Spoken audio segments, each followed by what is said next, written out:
नमस्ते। चलिए आज अब एकत्व की बात करते हैं। जब हम एकत्व कहते हैं तो जो भी रूप प्रतीत होता है, जो भी निराकार का रूप प्रतीत होता है, वो उसी का रूप है। जो ये हम अच्छा, गलत अच्छा, बुरा, सही, गलत, ये जो हम विभाजन करते हैं, ये सब स्वप्न में है। ये सब इस मायावी संसार में आप कह सकते हैं। जो हम कहते हैं, हम सोचते हैं कि हमें सिखाया जाता है कि स्पिरिचुअली जो आप कह सकते हैं, हमें ये सिखाया जाता है कि जी आपको अच्छे बनना है, आपको द्वेष और राग से बहुत दूर रहना है, आपको ये करना है। सारी ज़िंदगी बस इसी में निकल जाती है कि कैसे द्वेष राग को से बचा जाए, कैसे हम उससे मुक्ति पा सकें। और जितना हम मुक्ति पाने की कोशिश करते हैं, हम उतना उसमें ग्रस्त होते जाते हैं, हम उसी पे ध्यान देते रहते हैं। तो ये सब जो हमें सिखाया गया है, स्पिरिचुअलिटी जिसे कहते हैं, अब 2 कैंप बन जाते हैं, लिटरली आप कह सकते हैं द्वैत, फिर द्वैत। एक बोलता है कि आपको गुस्सा नहीं करना चाहिए, आपको बहुत शांत रहना चाहिए, आपको बहुत वो रहना चाहिए, आप पॉज़िटिव सोचिए, आप अच्छा सोचिए, आपके साथ अच्छा ही होगा। आप हमेशा उस ब्लिस में रहिए, शांति में जो होती है, या आनंद में रहिए, और आपको उसके लिए मेहनत करनी चाहिए। अब ज़िंदगी कोई करना नहीं है, कोई ज़िंदगी में कोई लिस्ट नहीं है जो आपको पूरी करनी है।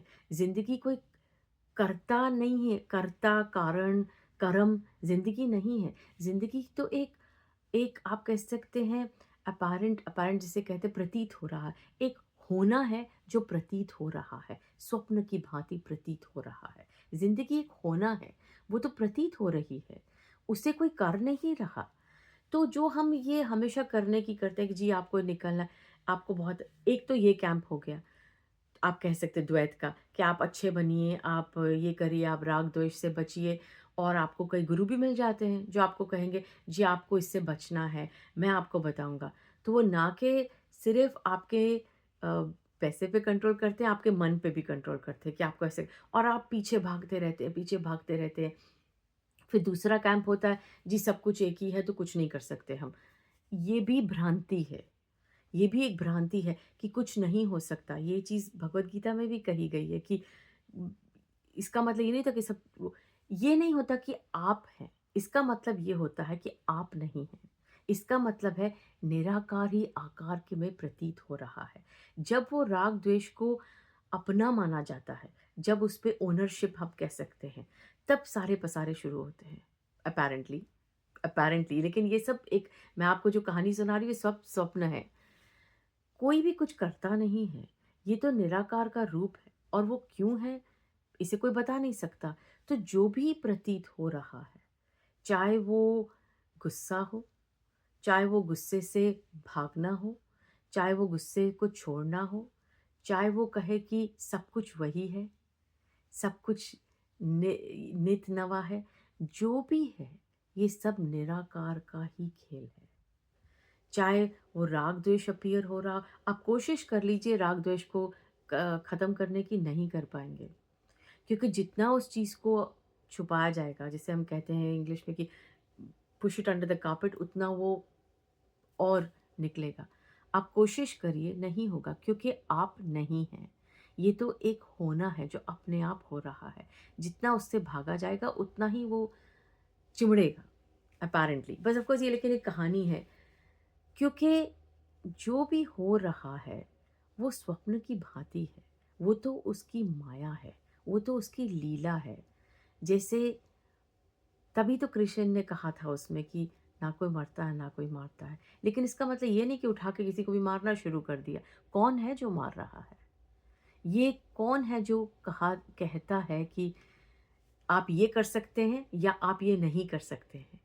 इस द्वैत के चक्कर में, होने में और नहीं होने में, बंधन में और मुक्ति में, ये सब स्वप्न भांति है। होना, नहीं होना, क्या उसे कहते हैं, अच्छा, बुरा, या मैं कर सकता हूँ, मैं नहीं कर सकता, क्या करूँ, मैं इंतज़ार करूँ, मैं सो जाऊँ, मैं मारना शुरू कर दूँ लोगों को, क्योंकि ना कोई मरता है ना, ये तो उस चीज़ से कुछ आप समझ, आप, मैं आप भी नहीं कहूँगी, ये तो उस चीज़ से आप भागने की कोशिश करें, पर आप नहीं भाग रहे, वो तो बस भागना हो रहा है। ये तो वो चीज़ है जो कहा जाता है स्पिरिचुअलिटी, या हम जिसे अध्यात्म कहते हैं। अध्यात्म ना तो किसी चीज़ से दूर भागने का नाम है, ना किसी चीज़ से की तरफ भागने का नाम है, ना किसी चीज़ से पीछे हटने का नाम है, ना आगे जाने का नाम है। अध्यात्म में ना इधर है ना उधर है। अध्यात्म में ना ऊपर है ना नीचे है, ना अच्छा है ना बुरा है। अध्यात्म में कोई द्वैत नहीं है, कोई द्वैत नहीं है। अध्यात्म का मतलब है कि जो निराकार है वही आकार में प्रतीत हो रहा है। वही कह रहा है कि राग द्वेष गलत है। वही कह रहा है हम कुछ नहीं कर सकते। वही कह रहा है कि हम नहीं हैं। वही कह रहा है कि कोई नहीं है। वही कह रहा है कि ये सब लीला है। वही कह रहा है कि ये स्वप्न भाती है। वही कह और वही सुन रहा है। कहना, सुनना, बस ये एक क्रिया। मैं ये भी नहीं कहूँगी कि क्रिया है, क्योंकि कर्म क्रिया कुछ नहीं है इस निराकार में। ये निराकार तो बस नित नवा प्रतीत होता रहता है, नित नवा प्रतीत होता रहता है। उसे कोई कार्य नहीं रहा, ना कोई व्यक्ति, ना कोई भगवान, ना कोई निराकार।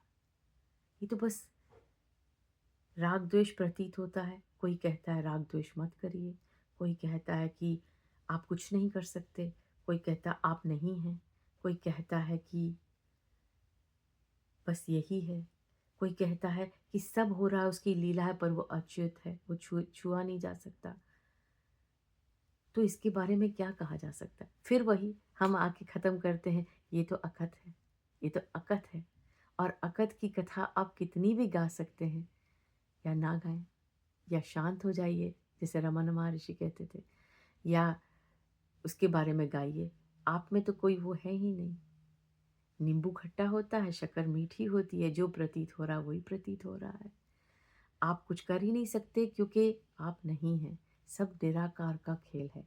पर ये भी वही कह रहा है, और यही कह रहा है कि सब कुछ वही है और वो कुछ भी नहीं है। तो सब स्वप्न भांति ही है, सब लीला ही है, सब माया ही है। निराकार ही है जो आकार में नित नवा है। नमस्ते, शुक्रिया।